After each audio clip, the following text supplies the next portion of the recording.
Hello, my name is Matt Pooley and I'm Virtualization Lead at STL Partners, responsible for bringing together all of our work related to NFV, SDN, telco cloud, why it matters, how we can achieve it, and how to know that we've been successful.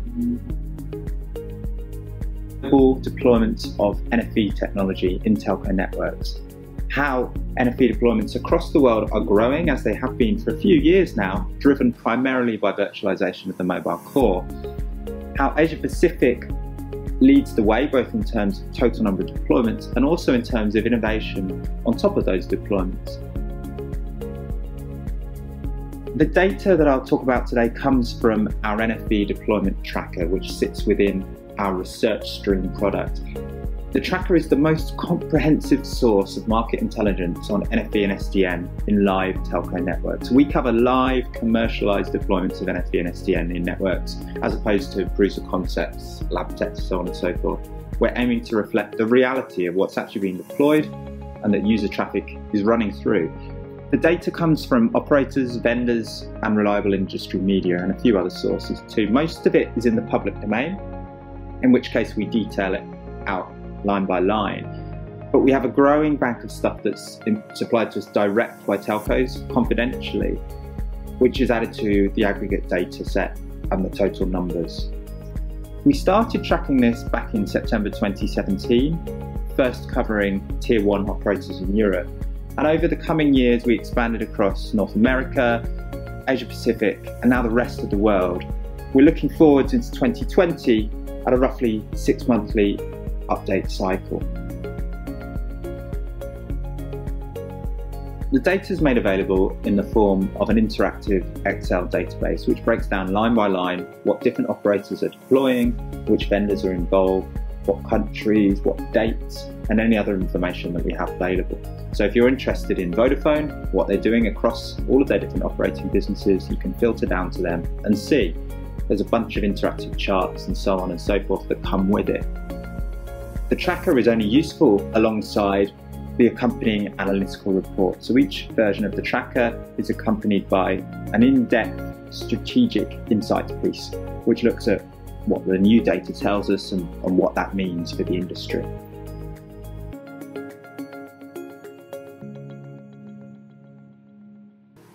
The latest tracker update came out at the end of 2019. And the data shows us that new NFV deployments continue to grow year on year, as they have since we started tracking them.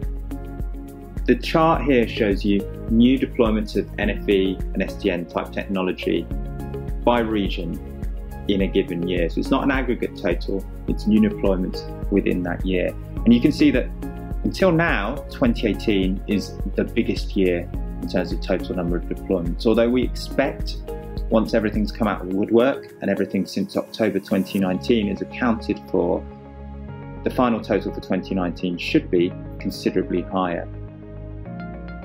You'll notice that Europe, in the dark blue here, was the largest region in terms of total deployments last year, but Pacific leads the way in terms of total deployments across all time. Traditionally, that's been due to a big focus on SDN, but now there's a growing focus on virtualization of core network functions, which is really what's driving things in Europe as well. There's been a reduction in North American deployments this year, which reflects a slowdown in SD-WAN, which is traditionally the leading category in that region. The other thing that I'd point out, of course, is that North America does have fewer Tier 1 telcos in other regions, so there's a smaller sample to draw from here. Middle East, Latin America and Africa, as is often the case with these new technology trends, lagging somewhat behind, but we are seeing deployments starting to ramp up, particularly in the Middle East. When you look at the data in more detail, you can see that NFV growth has really been driven by deployment of virtualized mobile cores to support 5G rollout. The chart here shows NFV deployments by primary purpose, and what we mean by that is the main goal of the deployment, the main thing that the operator is trying to achieve by deploying a given set of technologies, components, whatever it might be. So, for example, if the operator is looking to deploy virtual EPC, so virtualized mobile core, and is bringing together various infrastructure components, various orchestration components, platforms, solutions, elements of SDN together to support that VNF rollout, it would be labelled here as core, because the primary thing the operator is trying to do is virtualise their mobile core, as opposed to building a pure SDN platform, in which case it would be labelled as SDN. And you can see that in 2019 in particular, virtualisation of the mobile core has been the focus for many operators around the world. In fact, it represents more than half of all deployments this year to date, far dwarfing any other category.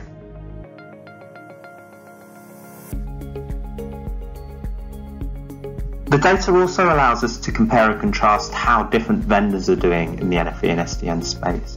And if you were to measure vendors' success by total number of deployments, those that come out on top are those that are active across multiple categories in NFV and SDN technologies. We're talking here Cisco, Nokia, and to some extent Huawei.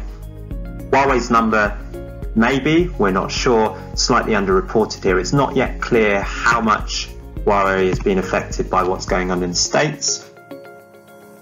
More may come out of the woodwork as time moves forward, but it is possible that there is some Huawei kit out there, some Huawei NFV out there that we're just not aware of yet. VMware's position might appear artificially high here because the bar includes their VeloCloud SD-WAN offer. That's more than half of their deployments that we've got. Others suffer a little bit on this ranking because of their more restricted focus. Juniper in particular is known for a focus on enterprise and SDN, and that's borne out in the numbers. Ericsson, Affirmed and ZTE, Ericsson in particular being names that often crop up in the network virtualization discussion, are suffering somewhat in this ranking due to their more restricted focus on core networks. The data also allows us to compare and contrast how different network operators are performing in terms of total number of deployments. And as you might expect, those that come out on top are among the world's largest telecoms operators, especially multi-country players. Vodafone, Telefonica and TT Group also appear on our list. These are operators that have resources, have motivation to succeed with NFV and SDN. They want to save costs, consolidate their operations, drive new use cases and services, and so on and so forth. In the case of Vodafone and Telefonica, those total figures include both group-wide and also operating company-specific deployments, so deployments in different markets by different operating businesses. Some telcos on this list that appear to have fewer deployments, at least in terms of ultimate count, have still engaged with NFV and SDN as a lever for deeper transformation. Examples we pull out would be AT&T and Deutsche Telekom, both of whom are at the forefront of innovation based on an NFV sort of telco cloud platform. But what I think is more interesting is actually what this chart doesn't show. There is a significant long tail now of operators across the world that are deploying NFV and SDN technology, which suggests that it is becoming mainstream for the industry as a whole. We now have data on deployments by 128 telcos in 46 different countries, and that number continues to grow.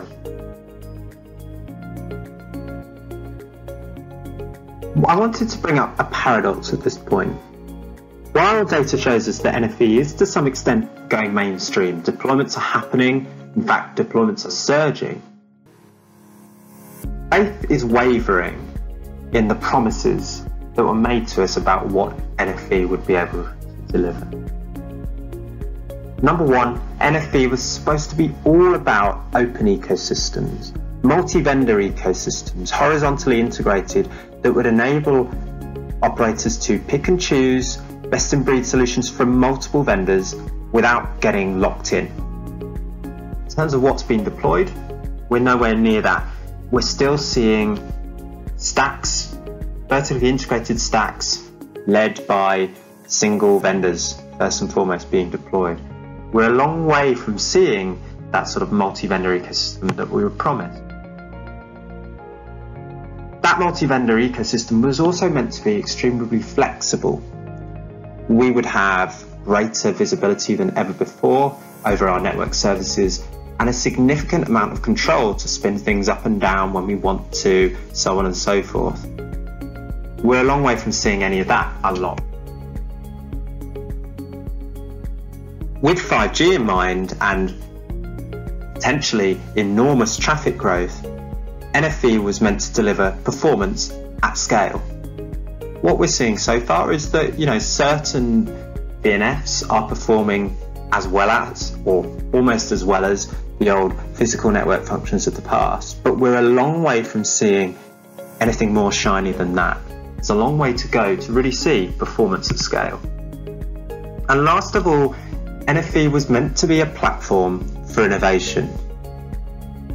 The telco cloud platform would allow us to unlock faster ways to innovate, develop new services, try things out, fail them quickly, move on and learn.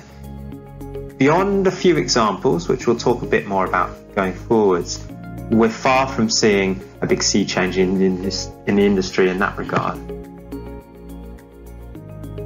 Our view is that a lot of that is to do with the way that NFV has been deployed. We need to see a shift away from the current status in which NFV is sort of a future industry blueprint and get our heads around as an industry how to deliver on those promises, how to deliver openness, flexibility, performance and innovation. We've already spoken about how Asia Pacific is leading the way in terms of total numbers of deployment. The argument we'd like to make that Asia Pacific is also leading the way in terms of agile innovation on that platform. There are plenty of instances of Asia Pacific telcos engaging in development of innovative platforms and services that address real customer demand based on open source technologies, working with startup vendors, use case specific adaptations of big vendor technology based on telco cloud, NFV and SDN platforms. And I wanted to call out a few examples here. First of those, a name that crops up a lot in the news is Rakuten Mobile, which you could argue is leading the sort of iteration towards really cloud native, software first way of running networks. Rakuten have made a big splash with their claim of operating the world's first end-to-end virtualized multi-vendor 5G network, while we have written about how it's perhaps not quite as cloud native as they claim. It is certainly impressive. It's the best known, best developed test case of massive scale NFV supporting 5G capacity demands and innovation, and it's something to be applauded.